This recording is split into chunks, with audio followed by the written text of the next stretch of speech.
Et la campagne merveilleuse. Sous le soleil se dressait un vieux manoir entouré de profonds fossés. Entre les murs et l'eau poussaient de grands arômes, si hauts que de petits enfants pouvaient se tenir debout sous les plus grands. La nature était aussi sauvage ici que dans les bois les plus profonds. À cet endroit, une canne coulait ses œufs. Mais elle commençait à en avoir assez parce que cela durait depuis trop longtemps et qu'elle recevait rarement des visites. Les autres canards préféraient nager dans tous les sens sur l'eau des douves plutôt que de monter la voir. Enfin, les œufs craquèrent l'un après l'autre. Et tous les petits canards bien vivants dressèrent leurs petits têtes. Et les canetons se démenèrent de leur mieux en regardant de tous les côtés. À ce moment, elle se leva et vit que le plus gros des œufs était encore intact. Combien de temps cela va-t-il encore durer? Vraiment, j'en ai assez. Et elle se reposa sur l'œuf quand un vieux canard vint lui rendre visite. Comment cela va-t-il? Cet œuf-là n'en finit plus. Il refuse de s'ouvrir. Mais tu devrais voir les autres. Ce sont les plus jolis canetons que j'ai jamais vus. Montre-moi cet œuf qui ne veut pas s'ouvrir.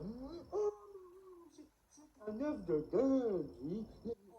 Oh, attends plutôt à nager dans tes autres petits enfants. Je vais le couver encore un petit peu. Ça fait si longtemps que ça dure que je peux bien y rester encore quelques jours.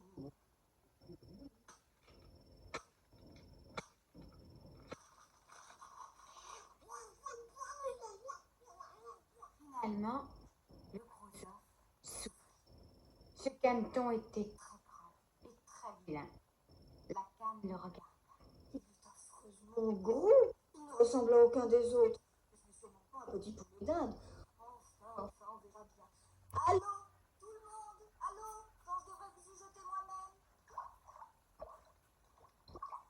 Les petits canards nageaient à merveille. Leurs petites pattes marchaient toutes seules et tous avançaient à qui mieux, même le vilain petit gris. Ce n'est pas un petit dindon. Il n'y a qu'à voir comme il se sert de ses pattes et comme il se tient droit. C'est bien de mes enfants. Au fond, il est même très joli quand on le regarde bien. Allez, suivez-moi, mes enfants, suivez-moi. Je vais vous conduire dans le monde et vous présenter à la basse-cour. Mais restez toujours près de moi, que personne ne vous marche dessus. Et surtout, faites bien attention aux chats. Et toute la marmaille fit son entrée dans la basse-cour.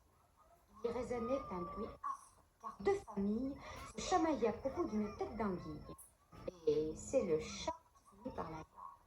Voyez-vous, c'est ça le monde. Elle séduisa le bec, car elle avait bien envie, elle aussi, de la tête d'anguille. Ne vous servez que de vos pattes pour marcher. Tâchez d'avancer en vous dandinant convenablement. Et faites la révérence à la vieille canne qui est là-bas. C'est la plus gentille de toutes celles d'ici. Elle est de sang espagnol. C'est pour ça qu'elle est si grosse. Dandinez-vous. Ne mettez pas vos pieds en dedans. Un canard bien élevé écarte largement ses pattes comme son papa et sa maman. Là, là. Maintenant, la révérence. Et dites coin, coin. Mais les autres canards tout autour la regardèrent et dirent bien fort. Oh, voilà, il ne me manquait plus que cette bande-là, comme si nous n'étions pas assez nombreux. Oh, quelle horreur! Regardez ce petit canard comme il est affreux. Je vais le passer.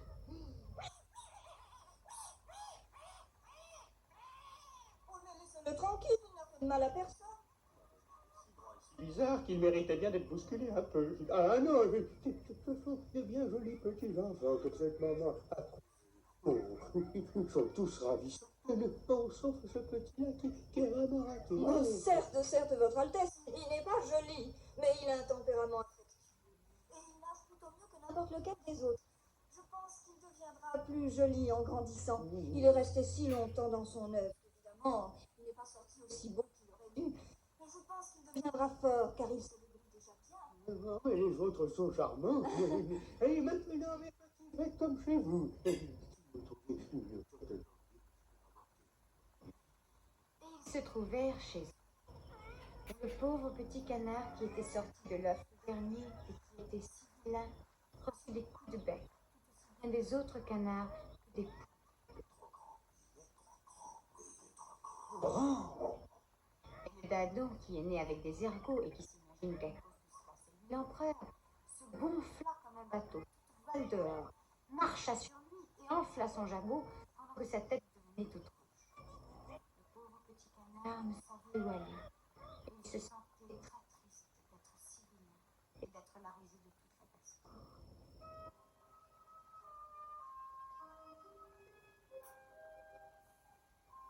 Les jours suivants allèrent de pire en pire. Le pauvre petit canard était chassé par tout le monde, même ses frères et ses sœurs étaient méchants avec lui. Si seulement le chat pouvait emporter, vilain monstre. Oh, si seulement tu pouvais être ailleurs, mon pauvre petit. Et les canards le pinçaient, et les poules lui donnaient des coups de bec, et la fille qui nourrissait les animaux lui lançait des coups de pied. Alors il s'enfuit, s'envola par-dessus la haie. Les petits oiseaux dans les buissons s'éparpillèrent épouvantés. C'est parce que je suis si vilain.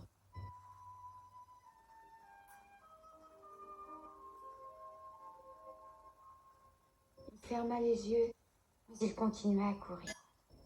Et il arriva enfin jusqu'au grand marais avec tous les canards sauvages. Il y resta toute la nuit. Il était fatigué, bien triste.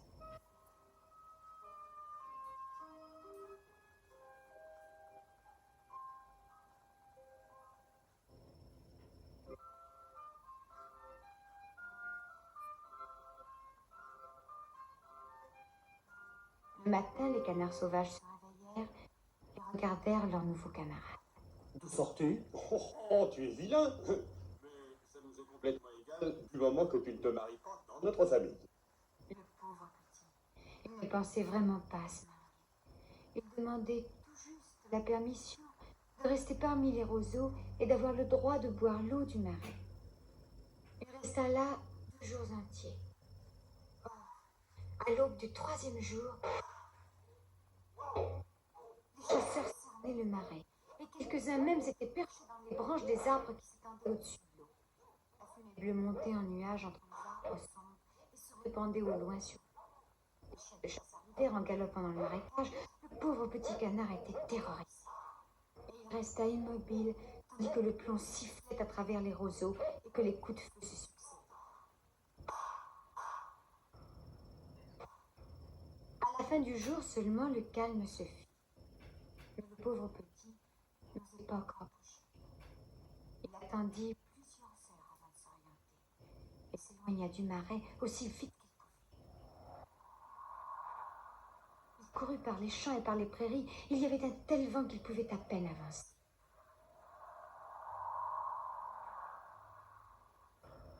L'automne arriva. Les feuilles dans la forêt devinrent jaunes et brunes. Là-haut dans le ciel, il semblait faire très froid. Oh oui, il y avait vraiment de quoi geler quand on y pensait. Et le pauvre petit canard n'était pas du tout à son aise.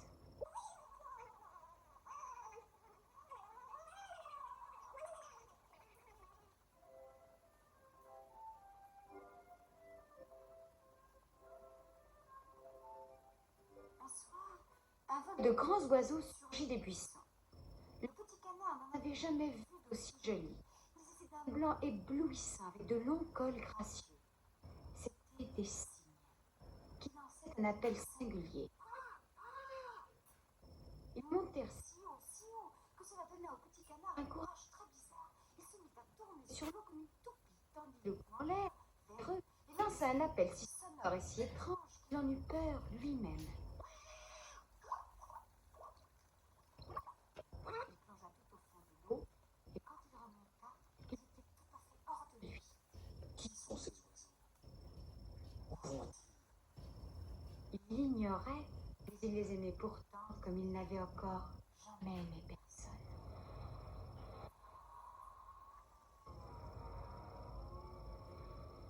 Et l'hiver devint froid. Le petit canard devait nager sans cesse pour éviter que l'eau ne gèle.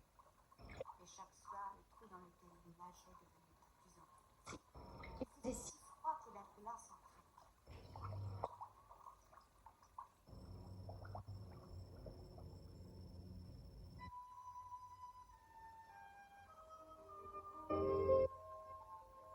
Mais ce serait vraiment trop triste de vous raconter toute la misère et la détresse de ce pauvre petit canard pendant le dur hiver.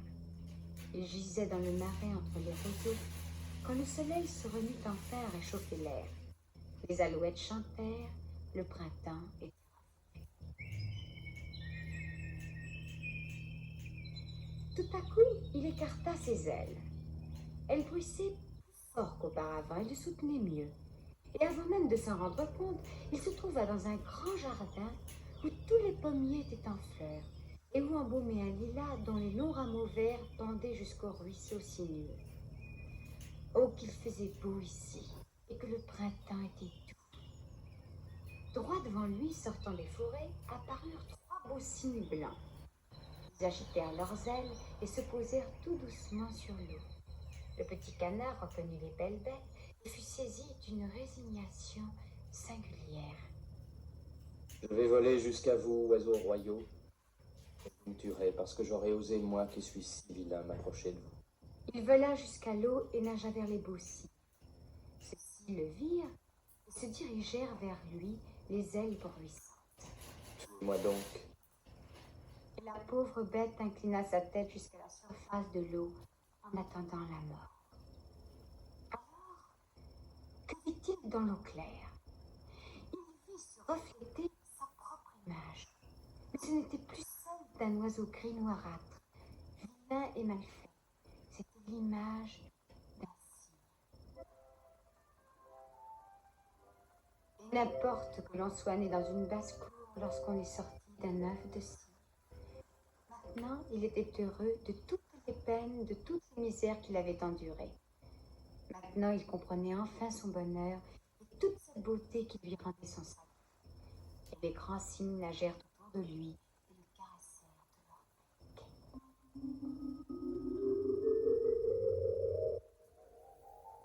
Quelques petits enfants entrèrent dans le jardin et jetèrent du pain et du crin dans l'eau.